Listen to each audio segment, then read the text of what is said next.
Road మీద మాట్లాడే వాళ్ళకి పార్లమెంటు దగ్గరే మాట్లాడే అవకాశం కల్పించారు. అట్ ద సేమ్ టైం ఎవరు దేశభక్తులు ఎవరు దేశద్రోహులు అనేటటువంటిది ప్రజాప్రతినిధులు ఉన్న వాళ్ళని తేల్చేటటువంటిది ప్రజలకి కళ్ళ ఎదుట కనిపించే ప్రయత్నం చేస్తున్నారు నరేంద్ర మోడీ.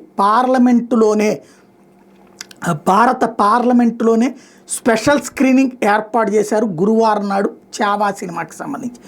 పార్లమెంటు సభ్యులందరూ ఆ సినిమా చూడటానికి ఏర్పాటు చేశారు. ఎందుకంటే దేశభక్తుడు భారతదేశపు యొక్క సామ్రాజ్యాన్ని నాశనం చేయడానికి ఔరంగజేబు శక్తులు ప్రయత్నిస్తున్నటువంటి వేళ ఎదిరించి నిలబడినటువంటి మగాడు, అదే సందర్భంలో ప్రాణాలు తీస్తున్నా సరే మతం మారడానికి ఒప్పుకోనటువంటి మొనగాడైనటువంటి పాత్రకి సంబంధించినటువంటి చావా సినిమా, శివాజీ కొడుక్కి సంబంధించినటువంటి శంభోజీకి సంబంధించినటువంటి సినిమా ఏదైతే ఉందో ఆ సినిమాని అక్కడ పార్లమెంట్లో పెడతారు.